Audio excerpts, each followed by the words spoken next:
Good evening, good evening. How are you doing, believers? This is Love Coach Dasha, and I'm coming to you live for the Healing Hour Live. Let me go ahead and go live on Instagram as well.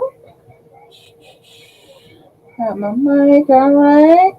All right, fantastic. I'm live everywhere. We're going to be live on my Love Coach Dasha Love Coach Dasha Instagram page, on my Love Coach Dasha page, on YouTube, and of course, right here in the Love After Cheating group, because that's where this originated. The Healing Hour Live originated right here in the Love After Cheating Facebook group. If you are not a part of this group and you are going through the trauma of infidelity, you have been through this, you're trying to link back up and have your relationship work out, you need to come on over and join us at the Love After Cheating Facebook group. I'm trying to tell you, it's good stuff. I'm trying to tell you, there's some awesome questions. There's awesome women in there who are dying to help you too. They want the help. They're willing to give you help. So I think you should go sign up for it. And if you haven't subscribe to my YouTube channel, go on over there and do that. And if you don't like me on Instagram, follow me on Instagram. All right. All right, y'all. Fabulous. All right. As you may know, I am Love Coach Dasha, and I am here to help women get on the healing path after infidelity. You have been through a trauma. You have been through the trauma of your loved one cheated on you. And I know everybody else in the whole wide world is going to tell you that's just so awful, and they should just be banished from your life forever, and you should just never feel anything for them again. But I know what you know. I know that you still care about them. I know that you still love them. And I don't think that there's anything wrong with you going ahead and going forward with the relationship, even though this has happened. You can get past cheating. Cheating is, yes, I know a lot of people say it's a deal breaker, but I've been talking to women, I've been coaching women for about 10 years now, and I'm trying to tell you, uh, lots of people say they're going to leave and then they don't leave. So don't be the one that is stuck miserable without your person because you believed the people that said, oh no, you should just leave. You should go, girl. You should leave. You should run. And come to find out they didn't do so. So I don't want you to be in that position. I want you to have some support in feeling like you can do this. And I believe you can. I really do believe that. And you know what? I'm going to help you figure out how to do it. I'm going to help you get on the healing path. All right. Darlene, hi. How you doing over there on Instagram, Darlene? Let's see. Let me see if I can see everything.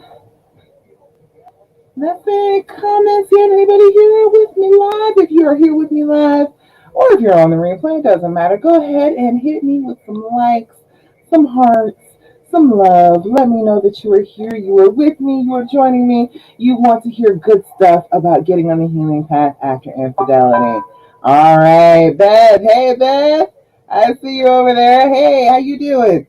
All right, fabulous. I'm so glad that you're here. If you are here on the replay, definitely hit me up and say hashtag replay. So I know that you caught it on the replay too. I am grateful for everybody who watches, whether you're here now or you're on the replay. So I love to see hashtag replay in the comments. I'm like, yay! People are enjoying me. All right. All right, ladies. So we're going to start where we always start. I want you to feel comfortable when you come here, knowing exactly what we're going to do. And what we're going to do is talk about two things that you need to be doing now if you want to try and get over this. If you want to get past this infidelity, if you want to get to a place where you are feeling like and open up again, you can trust again, you need to start managing this trauma. That's what this is. It's a trauma. So you got to manage it the way you would manage other traumas. All right. So the very first thing that you need to know about in managing a trauma is you need to do some deep breathing. Okay. You need to take at least like 5 times a day, especially when you're right out of the gate, when you have first started and you have just gotten to the point where you're trying to stick this out. You made your decision. You're trying to move forward. You're trying to get past it. You're going to need to do your deep breathing. Deep breathing is going to calm you. It's going to center you. It's going to get your brain to stop going into fight or flight mode. That's what it does when you're in a trauma, right? You are in fight or flight. You either want to fight off the threat or you want to run from the threat very, very fast. And we don't need to do that in our relationships. We don't want to fight. We don't want to run. We want to be together. We want to be happy. So we need to start managing the reaction to this trauma. So the first thing that you're going to need to do is do your deep breathing. So Beth, I know you're here with me. I know you're going to do your deep breathing. Darling, do deep breathing with me. We talked about this in our other group too, didn't we?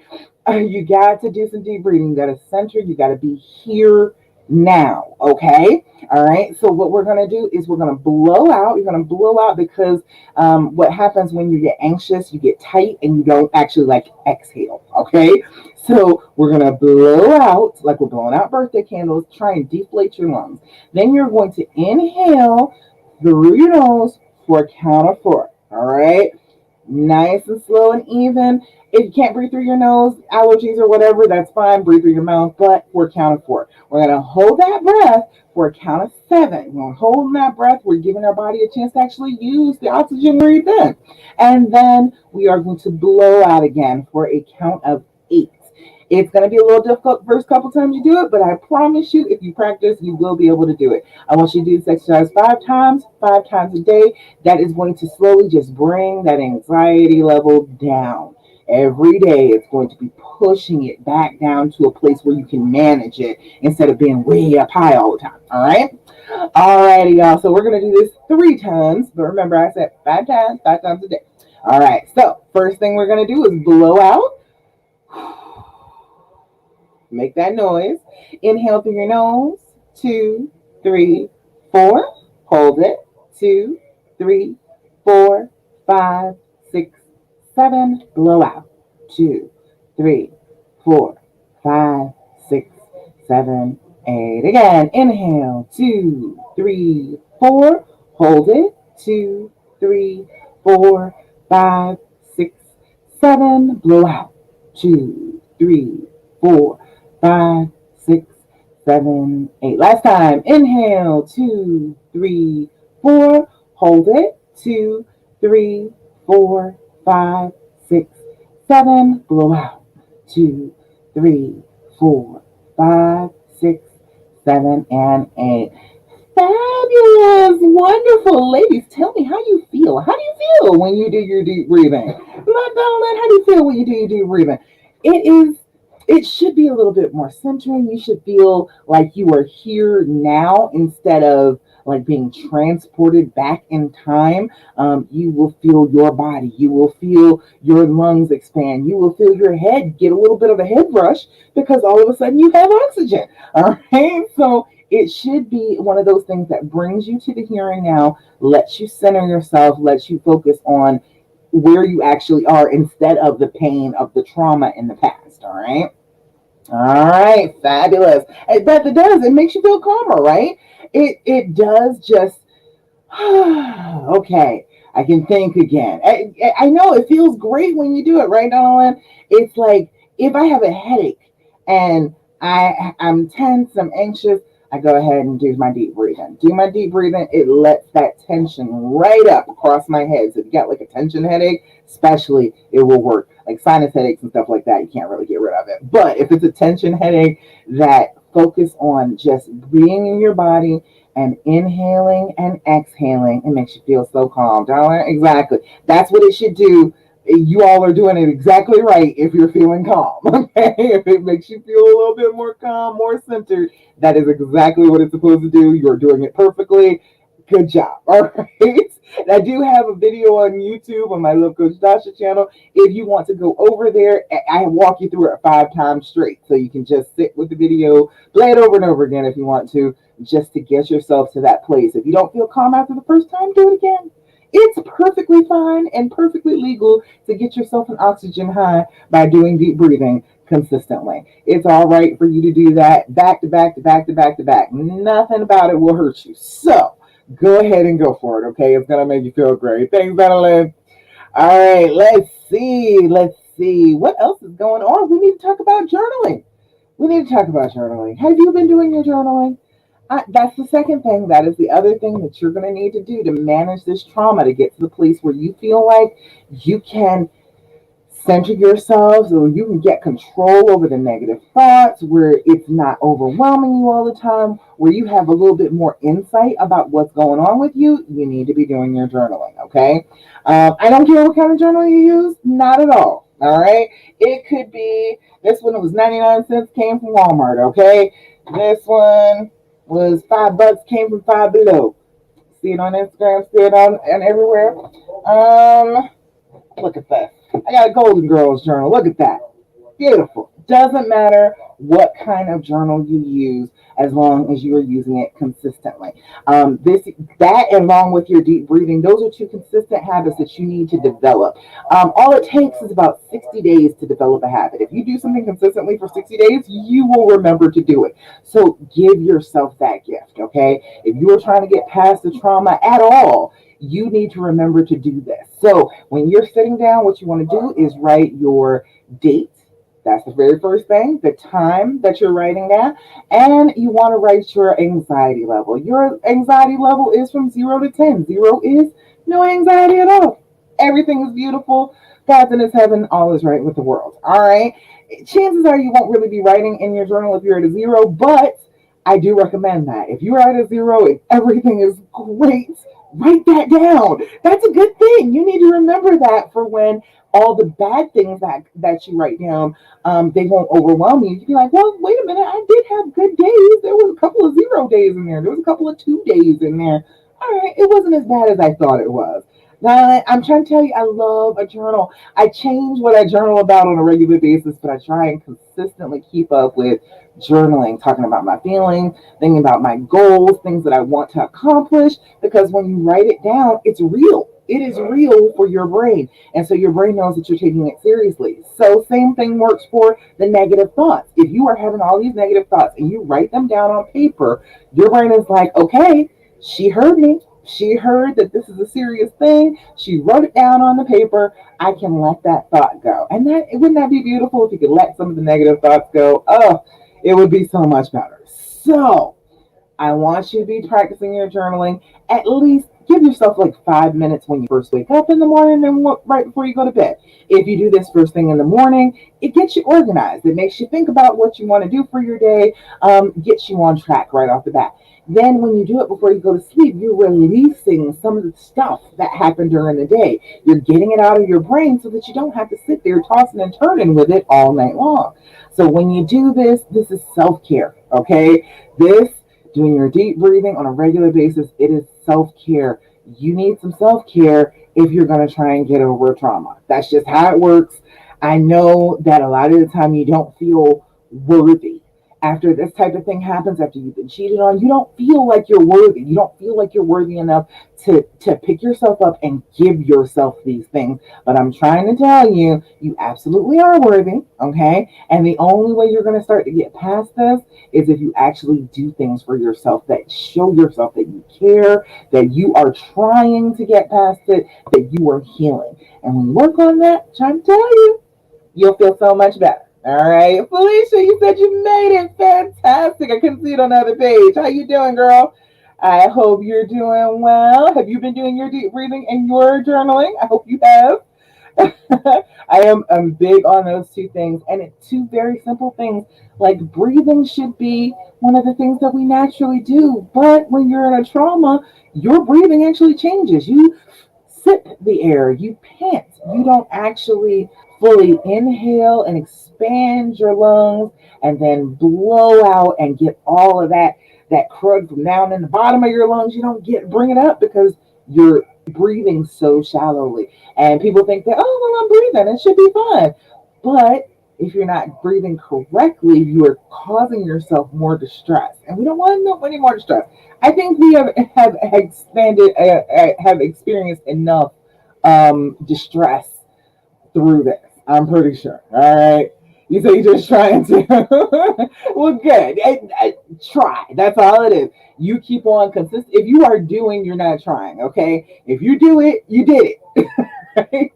What is it? Yoda said, do or do not. There is no try. All right. So if you are doing it, you are doing it, and I'm gonna clap for you. If you're not doing it, I'm gonna tell you, do your doggone deep breathing. All right.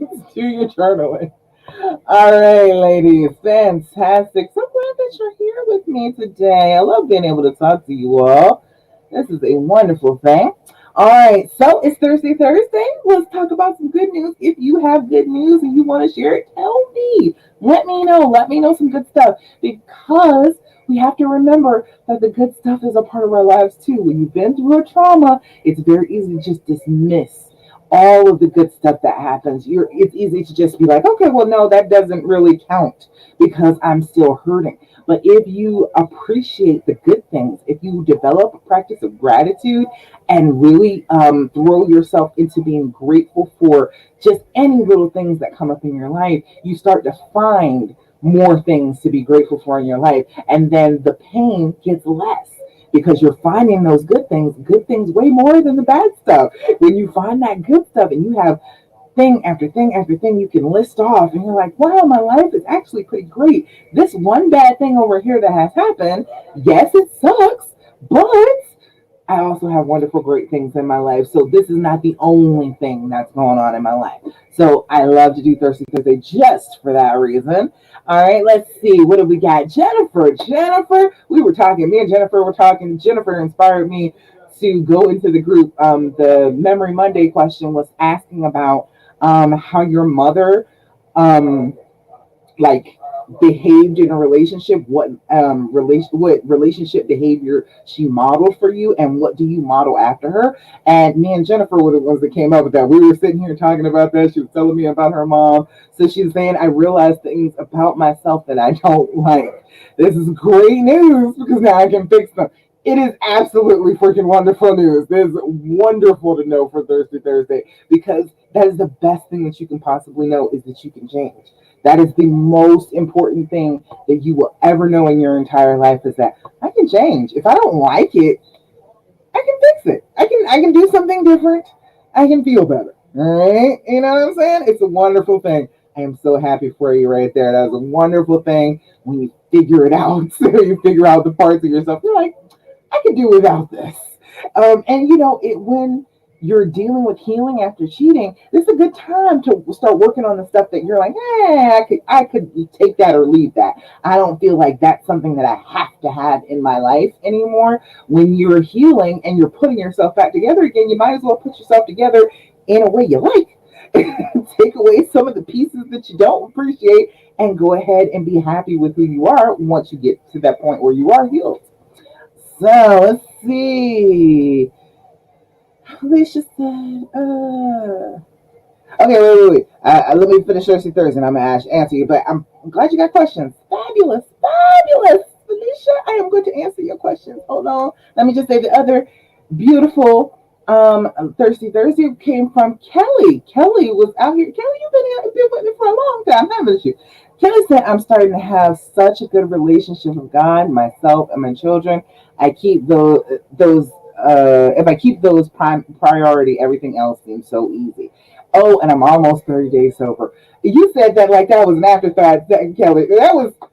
That is some good stuff right there. You done got 30 days under your belt. You are appreciating your relationships. That's a beautiful thing. I am so happy to hear that from you, Kelly. Wonderful. I love hearing good news on Thursday. Lovely.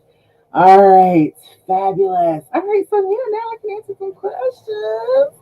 You know I love to answer your questions. If you are here with me, if you're live, definitely ask me questions. Yeah, Donald, exactly. Perspective. You are absolutely right.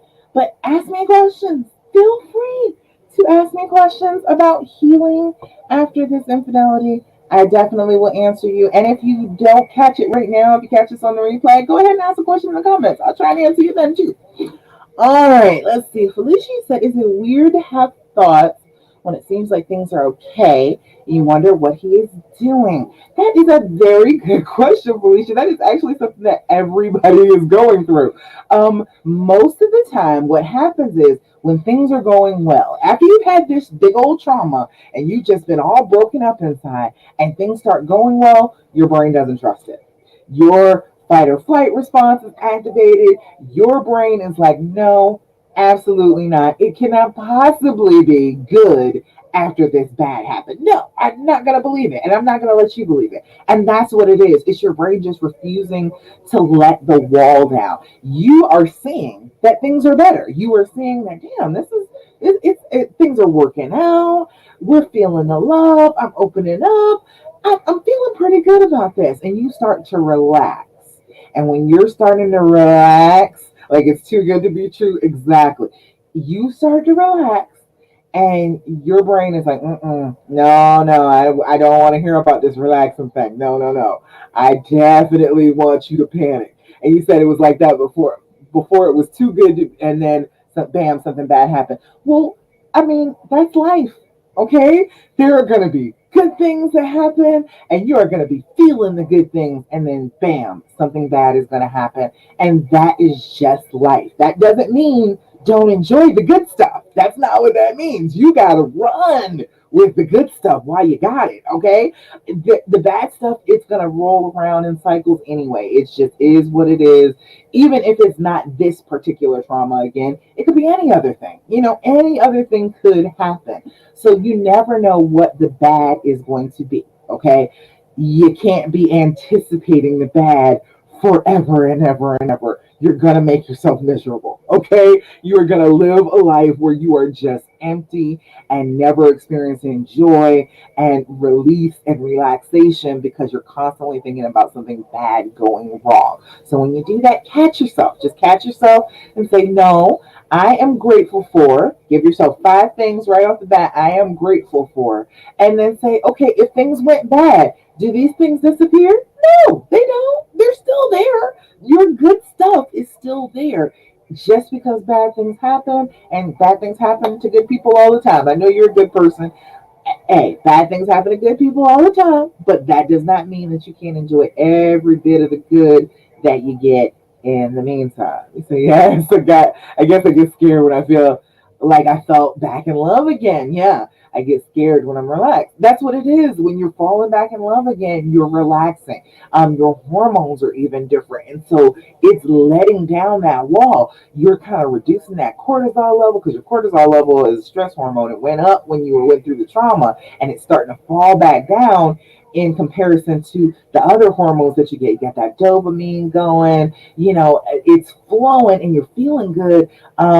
And so that cortisol is coming down and the good stuff is going up, but your brain is not happy about that. Your brain is like, no, I am scared because I might get hurt again.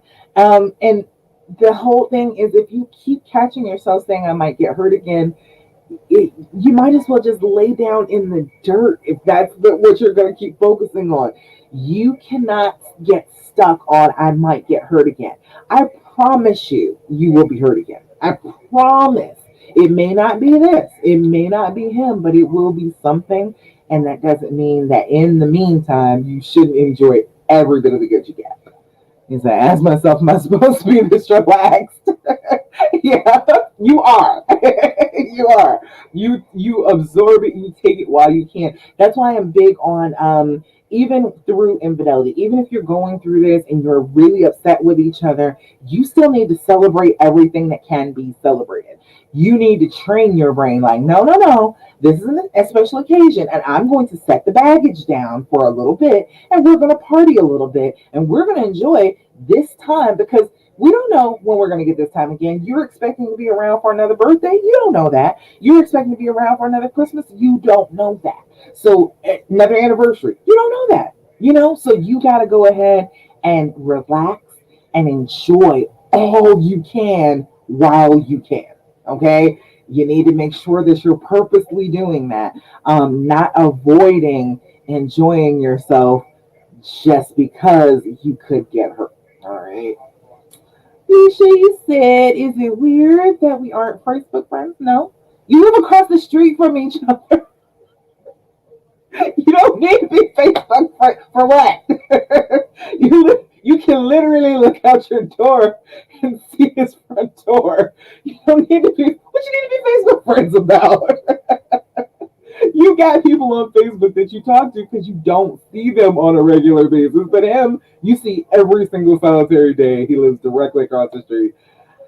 I don't think you need to be worried about that. Right? You said, like, should I fuss about it? Absolutely not. We went through a lot when we were friends on Facebook, and oddly, I feel relief we're not Facebook friends because I used to not like the females I see, and it led me to searching, and it's always something that I find. Should I think it's something that can be going on? No, we are going to be happy. You just said things are going well. You're not going to look for things to be miserable about, okay? He is going to comment. You have male friends on Facebook, just like he's got female friends on Facebook. We are all grown ups. We know how to act in an appropriate manner. And you said things are going well between the two of you. You love him. We are not going to stress ourselves about, oh, he likes something on Facebook. I understand that the generation we're in right now, everybody's like, oh, Facebook is so important, and if you're not living your entire relationship on Facebook, it's not real. Oh, that is crazy. Okay, that is not true. You have a person in real life. You don't need to be like, oh, look, my boyfriend on social media. It's little. I don't know. I always found it a little bit needy. Like, we gotta be friends. I happen to be friends with my husband. I think that was only because I made his page. But other than that, like for a long time, he wasn't even on it. So, eventually, we are friends, but I don't go to his page and look and see what he said. If he posted something that he wanted me to see, he'll show me on his phone to be like, hey, look, see? And I'll giggle about it and we'll keep on pushing. All right, Betty said that she was stressing out about the Facebook friends, stressing about that. I was talking to somebody earlier today, and who the heck was I talking about? We were talking about the whole Facebook thing. You don't want to be the warden of Facebook. You don't want to be his social media um, guard. You don't want to have to be his mother. And he doesn't want you acting like his mother either, okay? So we're gonna let the whole social media thing go. Okay, we're gonna release that. We're gonna assume that that is not as important as we have been making it out to be, and we're gonna live our lives in real life. Let them be on Facebook. You are on Facebook. Everybody has their own friends. As long as you're being appropriate, it should be fine. It should be just fine for you to have friends on Facebook that you talk to. It's just people on the screen. Unless you are like being inappropriate, that's all it is. It's just you chit chatting with people on the screen. So that is my way of feeling about it. I feel like, yeah, just go ahead and relax with that. He said, what if he isn't transparent? Why is he showing you his phone? He has a lock on his phone. He should have a lock on his phone. People should have a lock on their phone. Are you giving him your phone? You shouldn't be giving him your phone either. Everybody's got a little privacy. Let's all have a little bit of privacy. If you want to trust, you actually have to have some kind of privacy. If you want to develop trust, you can't develop any trust if every door is open. Like, you can never learn to actually just settle yourself and say, okay, no, I am going to believe the best of them. Because that's what trust is believing it, not proving it. So you demand to see his phone. I swear, like when I was coming up, like if somebody, okay, you tell me, when you were younger and they were telling you about abusive relationships, they were like, oh, he's going to want to go through all your stuff and you're not going to have any privacy and he's going to want to see everybody you're talking to. Isn't that what they said about abusive relationships? I know when I was in health class, that's what they said to me. So I feel like that is kind of crossing a boundary. Everybody should have their own stuff that they can look at, and we need to trust each other with our stuff, okay? That's not being transparent. Making somebody give you something that's theirs is not being transparent. That is being bullied, okay? I know that's not a popular opinion. I know it's not, but I'm gonna stick by it. I'm telling you that whole, oh well, I should just be able to look at his phone whenever I feel like it. It's got a little abusive flavor to it. It does. People feel like, oh well, you should just do anything I want to make me comfortable, even if it makes the other person uncomfortable. And I'm not giving you my phone. I'm not doing that. I don't want to give up my phone. I'm not thrilled about it. I don't want to give it to my husband when he's got to make a phone call, because that's my phone. It's my phone. It's my area. It's my space. Only I'm gonna figure out exactly what's in it and what's going on. Yeah, That's the way I feel about it.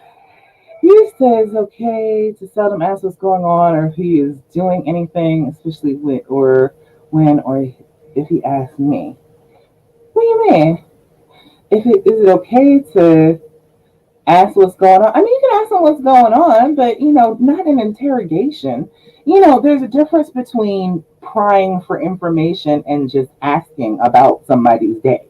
You know what I mean? Like, where there's a boundary. They're like, okay, well, what are you doing? Well, where were you? What time was it? Who are you with? That's starting to be an interrogation. But if you can just be like, okay, well, tell me about your day. What was going on today? And let them just tell you about it, yeah, that's a little bit better. You can ask. And if he's asking what you're doing, I think if he's asking what you're doing, you absolutely don't need to be asking what he's doing. Okay, let me just explain that first. Okay, if he is being suspicious, if he is like, are you talking to somebody? Are you seeing somebody? I don't feel like you need to turn the tables and start asking him those questions. If he's asking you those things, then he's on edge. He already knows he's messed up. He already knows doggone well if the situation were reversed, chances are he would cheat. He would cheat that. So if he's the one doing that, you don't ask. Don't be like, where are you at? What are you doing? Who are you with?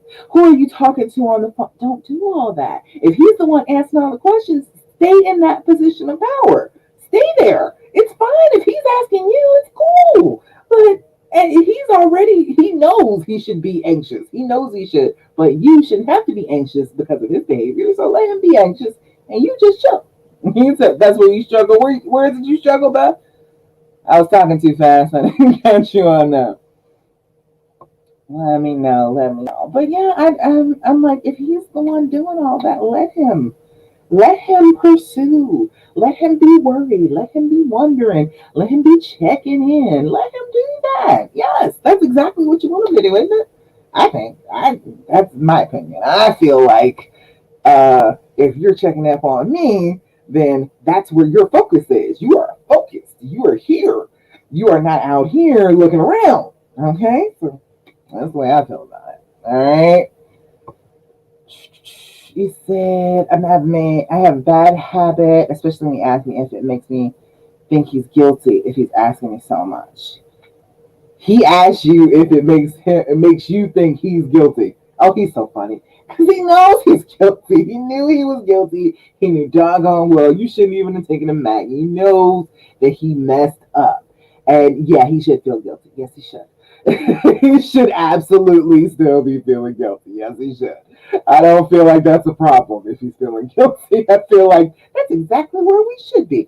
Feel a little guilty and do right and keep this thing going well between the two of us because that's what it is, right? It's going well.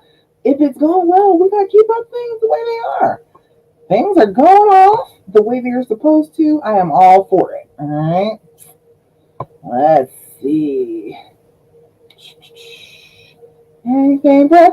Did you tell me that's where you struggle? I didn't see if you responded to that. In the meantime, while you're answering that, let's see what other questions I got. I got other questions. Going well. I love it. All right. This is the one from inside the group. It says, Jennifer asks, how do you stop being clingy, needy, and constantly craving acceptance? Woo! Oh, Jennifer, you're going to make me work today, huh? You're going to make me work hard for this one. All right, let's talk about that. Let's talk about some things. Well, first of all, you got to figure out, okay, what is it that you are feeling clingy and needy about? Because honestly, it's okay to need the person you love. Okay, it's okay to feel a little needy, to want that sometimes, to need that. I just need you to hug me. I need you to hold me. I need some kisses. I need some sex. It's okay to be a little needy. It's all right. That's perfectly fine. It's showing the person that you trust them and you know that they'll come across and help you out with your needs. So that's all right. It's okay to be a little bit needy, but when it starts crossing the line, and when it's crossing the line is when you're feeling uncomfortable, right? Jennifer, let me know if you check this out on the replay. Let me know. But it's uncomfortable when you're like that, right? You are grasping.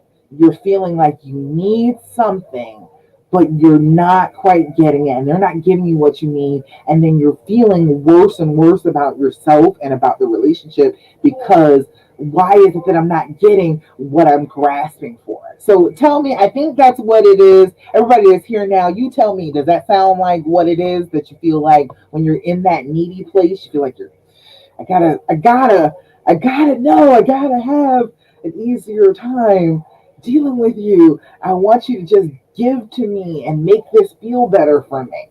And I think that's what it is with the neediness and the clinginess. You're looking outside yourself to feel better, right? And that doesn't work. It doesn't. I know it seems like the person that hurt you should be the person to fix all of that negative feeling on the inside to make you feel good about yourself again, but they can't. They're not capable of it. They're not capable of working on your self esteem. They're not capable of giving you every single solitary thing you need to be able to move forward. So, if you are recognizing it and you're like, oh, this is the bad kind of clingy, this is a little needy, little much, you got to first recognize it. You got to be in a place where you are focused on what you're actually doing. And when you're feeling like that, when you're needy and clingy, you're already a little bit anxious, and so it's really hard to pay attention to what you're doing. If you're already getting yourself worked up, do your deep breathing. Got to calm it back down so you can recognize when you're being all needy. You got to work on your own trust issues. That's a, that's one of those things you need to do. You got to work on that. Got to practice trust. Trust is an action word. It is something you do, not something you are given. You will not be handed trust on a silver platter and say, "Oh, here, yummy. Let me take this trust, and now I have trust." It doesn't work that way. You actually have to say, "Okay, I'm feeling distrusting, but this is the person I love, this is the person that I care about, and I'm going to try very hard to put that suspicion down and assume the best of them, not assume the worst of them, because that's what it is when you're trusting. You're assuming the best of them, and I'm going to let this go. I'm going to let this just be what it is, and I'm going to trust that they're going to do the right thing by me, and that I'm not going to be hurt in the meantime." And that's a continuous thing. That is one of those things that you have to work on, especially after cheating. You have to work on that day in, day out. I don't trust. Well, because he didn't call me back. He hasn't called me back in an hour. But you know that he is truck driving on the road. Okay, well, he can't call you back right this second. You know that. You know what it is, so you gotta calm yourself down. I was um I was mad the other day. This is a total fat girl story, but I'll tell you anyway. I got annoyed the other day because my the pizza place around the corner from us used to do wings and fries and a pizza all together. And it just annoys me so badly that they didn't have the wings and the fries anymore. I know in my mind, in my rational, logical mind, that it was because there is a shortage of wings and people can't get them, and that's why they stopped doing it. But it still didn't matter to me. It still made me emotional. So you got to think of those things, the things that are making you emotional. Come back to the reality of the situation. Okay, yes, I'm a little annoyed that he didn't call me, but the reality of the situation is he can't call me right back because he's on the road. He's doing something at this moment, and I can't expect him to just jump and return my call. So I'm going to trust that when he stops, that he is going to call me back because he wants to talk to me. He loves me. He enjoys me. He knows that I am reaching out to him, and he's going to do the same thing for me. That's the type of thing that you have to do to work on your trust. And that will make you less needy. You're not reaching out constantly, testing them to see what they do. That's a lot of the neediness too, is I'm going to test you. I'm going to send you a text and says, "I love you and I think you're the best man in the world." And then you're going to say, "Well, he didn't text me back and say that I am the best woman and he loves me more than life." He didn't say that because that wasn't the point of your text. It shouldn't have been the point of your text. You were offering love, offering approval, saying a good thing to him. It shouldn't have come attached with a test.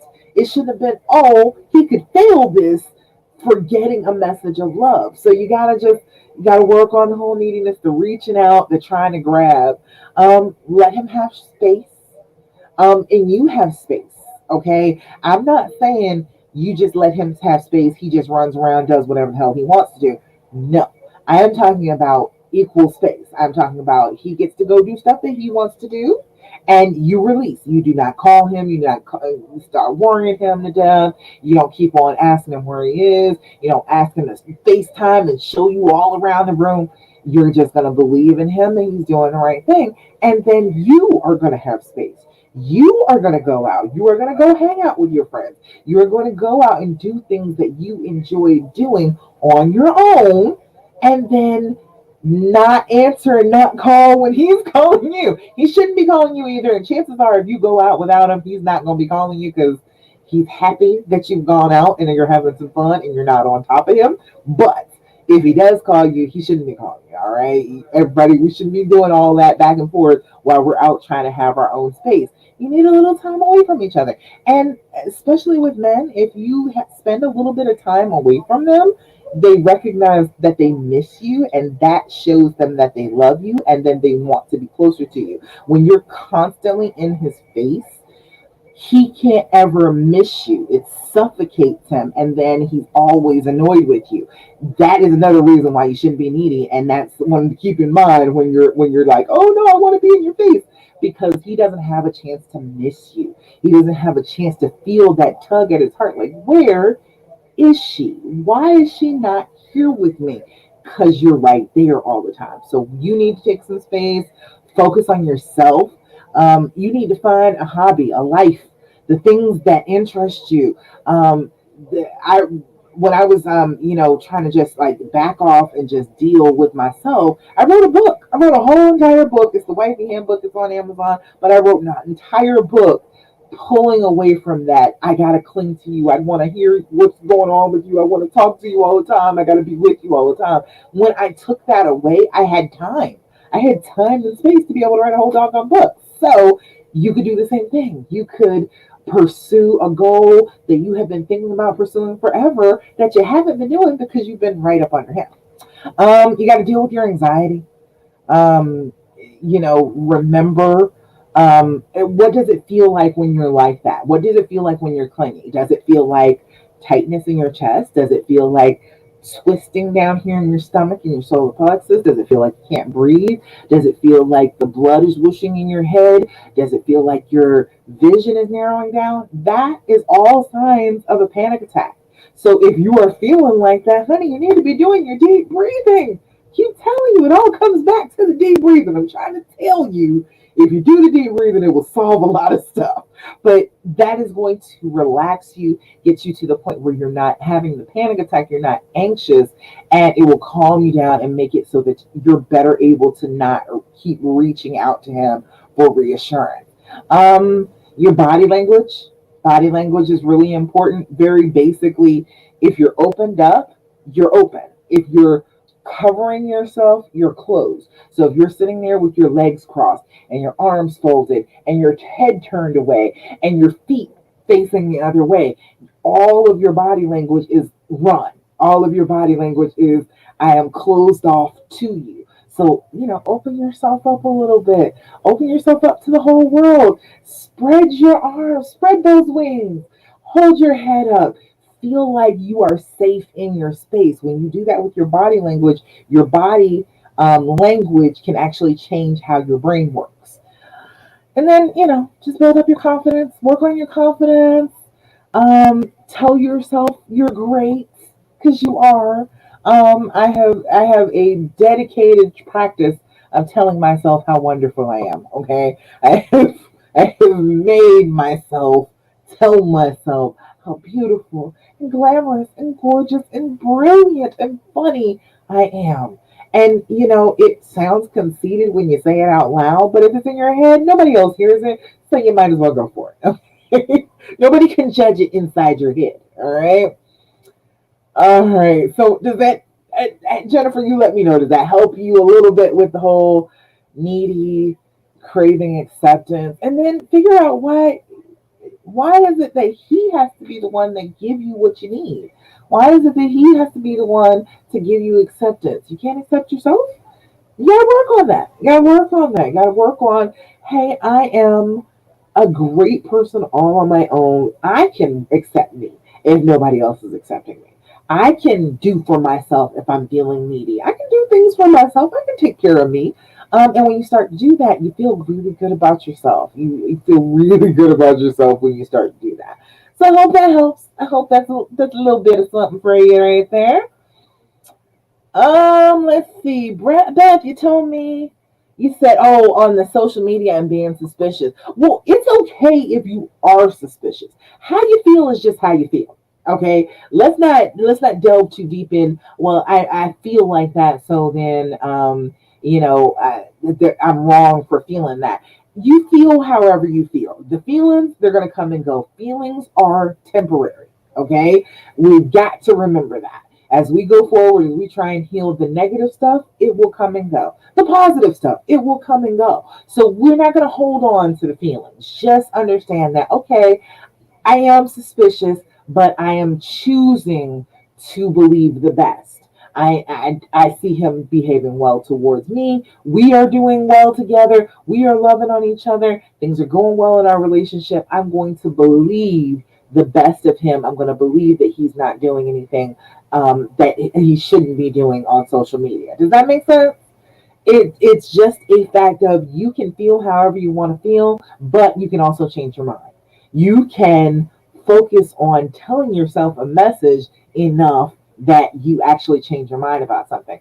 You have told yourself the message continuously that you shouldn't trust him on social media, right? That's how it happened. That's how you started feeling like that because you started in your brain, I shouldn't trust him on that. He's not trustworthy on social media. I shouldn't let him be on social media alone. I shouldn't let him be doing anything on there. It was a message that you kept telling yourself. So the same thing works for fixing that. Yeah, it does, right? The same thing works for fixing that. The same consistency as hell bent as you were on, he did the wrong thing. You have to be just as hell bent on telling yourself, no, I'm going to believe the best of this person that I love, that I care for. I can't look at the person that I love and keep saying I love you and then thinking the worst of them. It's not, you don't love them. You're not loving on them if you're constantly thinking terrible things about them. So you got to remember that and bring yourself back to, no, I'm going to act like a person who loves this person and believe the best of him. I'm going to believe that he can do what I'm expecting him to do. I believe that we're going to be okay. And Beth, you got the history. All this time you've been together, he wasn't doing all that. But the circumstances led to it being that way for a little while. But then he was like, no, I'm gonna stop. I'm gonna do right. And he has been doing that. He has been like, yes, I see, I did mess up. I'm going to fix it. All right. And that doesn't always happen. Again, that's not a lost hope situation. That does not mean that it will not happen. It just means that they're not in that place right then. But you got one who's trying really hard. He's trying really hard to fix it. So trust him. Believe in him. You've been checking. You've been knowing what he's doing, and he hasn't been doing anything wrong. You've been looking. So believe in the person that you love. Okay. Oh, let's see. What else do we have? All right. Peggy asked me, said, how can we get our partner to do things for us? Hints and suggestions don't work, but neither does asking directly. How can we get what we need, want from them? All right. Okay, that brings up two things to me. Okay. Number one, is this something you can do for yourself? Because I feel like if there's something that you could do that would make you feel good and it was for yourself, that's going to boost your self esteem. That's going to make you feel good about yourself. You're like, hey, I was able to take care of this. I was able to do this thing and make myself feel better. And that's a beautiful thing. That's a good thing. It's something you can pat yourself on the back for. And I'm curious, are you asking him as a test? Are you being genuine in needing him to do something, or are you saying, let me see if he'll do what I tell him to do because I want to see if he'll do right? If it's coming across as a test, chances are he's going to feel that and he's going to resist it. All right. So work on just being more vulnerable, not expecting this to be, oh, well, if you don't do this, then I know that you don't care about me. Don't let it have a whole bunch of strings attached. Don't let it be all intense like that. You've got to say, okay, this is something that I need. This is something that I would really like for him to do. And it is not a test. It is just something, the way that I would like our relationship to be. Okay, that's a perfectly acceptable thing. All right. And if that is the case, it's something that you just want from the relationship. It's good to tell. Yes, absolutely. Tell him exactly what it is. You can also demonstrate. You can also, if you want him to buy you flowers, okay, you can go out, get yourself some flowers, and then don't say anything about them. Okay? And when he inevitably asks you, where did you get the flowers? Who gave you flowers? You tell him, you did. My friend, you gave me flowers. I wanted some flowers from you, and I felt like I was out there and I saw this beautiful bouquet, and I was like, that is from my honey to me. And I really appreciate them, baby. And give him a kiss like he actually did it. Okay, boost him up. Give him that affection and show him that that would make you happy. And when you demonstrate it and you actually are happy, he will emulate your behavior because he always wants you to be happy. That's what he wants. He doesn't want you to be miserable because you make him miserable when you're miserable. So he wants you to be happy. And so if you're doing something and you're saying, hey, no, this came from you. Yeah. Remember I said I wanted you to give me some flowers? Well, you did. And be happy about it and show happiness about it. And he'll get the picture a lot faster. If there is anything that he is doing correctly, you're saying that you're not getting what you want from him, but there's got to be some stuff he's doing right. You got to cheerlead for that. You got to pat him up, pat him on the back, rah, rah, rah, that you did this great thing for me. And I love that. And it makes me feel good. And it makes my heart flutter. And thank you so much, baby. Let him see that whatever he does do, even if it's something little, even if it's not the big gesture that you would want, just something little, you will appreciate it. You will go overboard. You will show that appreciation to him and he will get it. He will understand. He'll be like, oh, damn, all right, this worked. This was a beautiful thing. I did this one thing, this little small thing, and it made her that happy. So let me see if I can do something else. And that's what they'll do. They'll try to find something else good that's in that line that was excellent. So if you want him to do nice things for you, pick out things that he's already doing and hype those things up. Tell him how wonderful those things are, how sexy he is doing them, how much you feel closer to him with him doing those things, and he will pick up on it and try his best to try and give you another thing kind of like that. And, the more he tries, the more he's trying to offer you things. Again, lots and lots of patting on the back and rah, rah, rah, you did this, good job, because he's going to start to understand, well, if he's trying, if he is giving that to you, if he is working on it, you're going to see it, you're going to appreciate it, you're going to enjoy it, and you're going to be a happier wife. And then when you do that on a regular basis, he's going to try and find ways. He's going to try and find ways to make you happy. So try and work that out. My husband knows I got a little PMS. And he asked me if I get any chocolate. He didn't get me any chocolate, though. He forgot when he got to the store. But he did offer. He does remember that would make me feel good. So you just got to boost him up for that. All right? Does that make sense? Everybody? All right. Let me see what else been said here. Peggy. Oh, your internet's being difficult. I know, right? Okay, yeah. Just watch it on the replay. I just was talking about what your question was. You were right on time for your question, weren't you? Let me know if that makes sense to you. If there's something in particular that you want him to do. As far as like the showing loving gestures, try and keep it to like one thing. Be like, okay, look. This would really make me feel loved if you would do this one thing. And then as soon as he does it, give him like the standing ovation. Like really that. I love you so much. Thank you so much for doing that. I appreciate it so much. And really boost it up, and then let him consistently do like one thing. And the more success that he gets, the better it'll be. He'll do much better. He'll try harder and harder if you are consistently showing him that you really love this one thing that he's doing. All right. Let's see. Let's see.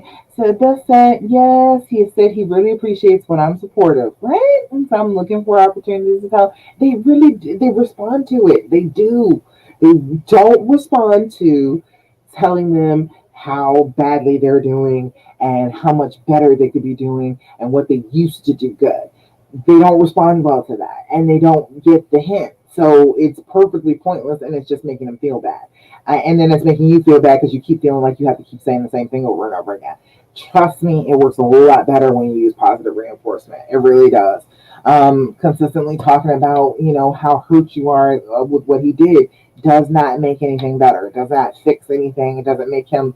I think what it is you want to punish him. When you keep on talking to him about it, everybody says that what they're doing is they're trying to talk and they're trying to understand and they're trying to just get all their questions out and feel like that. But honestly, a lot of the time, I think it's a punishment. I think it is you want them to feel bad. You want them to feel as bad as you do. You want to punish them. You want them to feel remorseful. People always use that word remorse. Let me look that up because I had looked that up the other day and I was like, oh, I don't know if I want my honey to feel remorseful. Remorse is deep regret or guilt for a wrong committed. And people want, like, a lot of women I talk to want their beloved, their person, their love to feel guilt or deep regret. Like for years, like as long as you feel bad, you're like, well, he's not feeling remorseful. Well, he shouldn't feel remorseful for years. You shouldn't want that. That's a punishment. That is not, oh, I love you and I want to be with you. That is, I'm just here because I want to make you suffer. I want you to be remorseful forever because you did this and you're an awful person. That doesn't work. They'll just run. All right. Any other questions? Questions, comments, thoughts, complaints? Let me look around, see if I missed anything. I don't think I did. I love this. Let me just say that again. I love this. I love talking to you all. Oh, and before I go, let me remind you, if you have not done it so yet, you need to sign up for the Recovery and Reconciliation membership. I'm trying to tell you, you need to do that. If you want to work with me, on a day-to-day basis, week-to-week basis, and actually get past this. Get to the place where you are feeling loving and trusting and open again. You need to join my membership. It is $57 a month. And I understand, people feel like, well, I'm a little on the fence about the price, but consider like if you did marriage counseling. Let's say you did marriage counseling. You go once a week to marriage counseling, and it's about $150 a session for you to go to marriage counseling. And all you really do in the marriage counseling is sit there and talk about how badly you feel, and you don't really have a plan going forward. That's not the way it is with me. For $57 a month, you see me, you talk to me every single solitary week. Every week on Wednesday, we meet for a meeting. 2 out of those 4 meetings, you're just telling me what's going on, and I'm helping you come up with a plan. The other 2 times, I'm teaching, I'm letting you know stuff about the dreams formula, about getting to the place where you are actually healed. I know you can get to that place because I'm there. I have made it. I am in the promised land and I can lead you there. Come this way. Come on over here and get in on the Recovery and Reconciliation membership. If you're on Instagram, go ahead into my bio. My bio, there is a free call. You can talk to me. You can sit up, have an hour conversation with me. If you want to bring your honey, great. If you don't, or if they don't want to cooperate, that's fine. We don't need them. We can work on it together. If you were in my Love After Cheating group, you know how I feel about y'all. Come on over here and be in my Recovery and Reconciliation membership so that I can be a little bit closer to you. We can talk on a regular basis. You can learn. You can get on the healing path. And you can stay there and get where you're trying to go a lot faster. If you're on YouTube, come on. I'll go ahead and put it in the description in the comments. And if it's after tomorrow, which is September 24th, 2021, it's not going to be there anymore. But if you're catching it early, come on and sign up for the Recovery and Reconciliation membership. If you got any questions about that, let me know. Anybody got any questions about that? About what we do, why you should sign up? I'm trying to tell you, if you need some like consistent help, um, I get people have tried therapy before, and it stresses people out sometimes. And a lot of couples, like especially the men, they don't want to go back to the therapy because they feel like people are kind of siding against them. I am not on anybody's side. Okay, I love you to death, and I want you to be happy. But I know what you want is to be happy in your relationship. So I'm on the side of the relationship. I will give you a non-biased opinion as far as trying to be happy in the relationship. If you want to be miserable, I understand that plenty of people do. But if you want to get better, if you want to feel like you can open up again, if you want that pain in the center of your chest to finally freaking go away, you need to go ahead and hit me up. You need to get on a free call with me and get into my Recovery and Reconciliation membership before it's gone, because this is the last time I'm opening the cart. Until next year. And it will never be this cheap again. I have been working up since I first started, and it's been almost a year now since I started the membership. And almost everybody that started the membership is still in the membership right now. So I maybe lost two people that were in the membership about a year ago. So I need you to know this is something that is going to do well for you. You are going to enjoy yourself, and you are going to feel like you can get somewhere. You can actually do this. You said you like my approach, but thank you. I know, right? I try and approach it like you can do this. I know how you feel, but your actions can change how you feel. So if you go ahead and act, if you go ahead and follow the instructions, I'm a coach. I will give you the plays. I will give you the X's and O's and all, of it all. If you follow through with it, I'm trying to tell you, you'll get to a different place. You will feel differently because you acted differently. And that's the main thing that we focus on in the Recovery and Reconciliation program. I don't like to say that it's more helpful than counseling because that feels a little conceited, but I feel like it is. Okay? I do feel like it is a little bit more helpful than counseling. I went to therapy when I was young, and I talked a lot. And I still think I came out with a lot of the same problems I went in with. My mom was one of those, she believed in therapy, and she put me in therapy when I was young. And I talked a whole lot, but the therapist never gave me like actions, something I can do to feel better. And I think action is the key thing, especially towards healing. If you're going to heal, you have to do the actions of healing. You can't just sit and talk about how miserable you are in the situation. You actually have to strive towards better. So that's where coaching comes in. That's exactly why I want to help you. It is $57 a month. And for an additional $57, if you ever want to just have a one-on-one with me, or you want to bring your honey and have a one-on-one or one-on-two, I don't know what the actual phrase is for that. You want us to have a group session. Either way, it doesn't matter. You can get that group session for only $57. Going to your therapist, $150 at least every time. I have talked to people who it's like $300 for me out of pocket to go to therapy every week. You don't need that. You don't need that stress in your life. You don't need, on top of being anxious and angry and hurting, you don't need to have to pay all your money to go talk to somebody who's not actually doing anything to really help you. I'm trying to really help you. I am going to give you action steps. You are going to find out things that you can do that will start to change how your brain is working, that will start to try to combat that trauma that you've been through. I know what it's like. I've been there, and I'm on the other side now. The place in my heart where it used to hurt so bad, where I used to cry all the time, where I used to feel like, oh, this will never be better, it's gone. It's gone. It's not there anymore. And I can tell you exactly what I did to work on it. It's the dreams formula, honey, the dreams formula. And I teach that to you in the recovery and reconciliation membership. Just the way I sit here and talk to you for an hour every week, I will be doing the same thing for you. We talked last night, had a great session.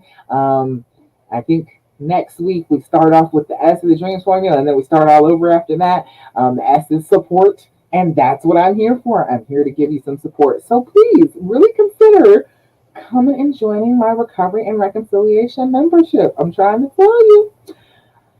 If you want to feel a little bit better, you got to start working on it. The sooner, the better. Okay? If you have been suffering with this for 2 years, if you have been suffering with this for 4 years or 5 years, and you just cannot get past this, you need to real quick jump into my group. Okay? You need to come join me. And like I said, everywhere is posted a free call. Get on my calendar. That's all you need to do. And if there is not a time on the calendar that fits you, DM me. Message me on Facebook. Let me know. I will work with you. I'll find a space for you. We can talk. We can work this out. All right? All right. Any questions about that? Any questions about the recovery and reconciliation membership? Any questions? I'm not going to do the membership at all anymore until next year. So just the people that are in it are going to ride out the rest of the year with me. Getting through Christmas, getting through the holidays after this is difficult. You might want a little bit of assistance to do that. All right. And this is going to be the cheapest thing that you could do with me for the rest of the year. I'm going to have some other stuff where you could work with me one-on-one, but this is the cheapest way that you will ever be able to work with me one-on-one and get to a place where you're healed up. That being said, I feel like I'm on the path to healing. Yes, the healing path. Yes. And thanks to me, I appreciate that. The strategies you have start working right away. Thank you. That's what I'm trying to say. As soon as you hear it, you're like, oh, okay, it does make sense. Let me try it like that. Because when you're in the trauma, it's hard to think of any other way to handle it except for how the trauma wants you to handle it. But if you handle it in a more constructive way and start really working on getting on the healing path, I'm trying to tell you, it's so much easier to just stay on it. Once you find it, you're like, oh, this is where I belong. This is where I needed to be. And the sun shines brighter on the healing path. It's not dark like it is in the woods. Of the pain. It's not like that. The sun is shining on you. You got a path underneath your feet that can take you where you want to go, and you'll feel pretty good traveling it. I feel like you will feel pretty good traveling it. All right. Beth can tell you. Beth is with me. Beth says she was like, yep, I'm not gonna pass up on this. That sounds like a good idea. And she jumped right on it. So I want you to be like that. Be like that. Come on and join my recovery and reconciliation membership. All right. If you're in my Facebook group, it is on there. I will put it on my Love Coach Dasha page. Did I put it up there? I don't know if I did, but if I have not, I will, and make it part of the announcements on all my pages. And if you are looking at me on Instagram, go ahead and click the link in my bio and just get on my calendar and come talk to me. And if you can't find a good time on the calendar, just message me, DM me, and we will figure it out. All right? All right, I think that's it for today. I am so glad that you joined me today. Thank you so much. I really appreciate you being here with me. If you're here on the replay, remember #replay, and I'll try and answer your questions if you ask me in the comments. But other than that, stay on the healing path. Don't do what the fear tells you to do. It's always the wrong choice. And make healing choices. And I will be back again next week, Thursday at 8 p.m. Eastern Standard Time for the Healing Hour live on Instagram and Facebook and YouTube. All right, y'all. I will talk to you a little bit later.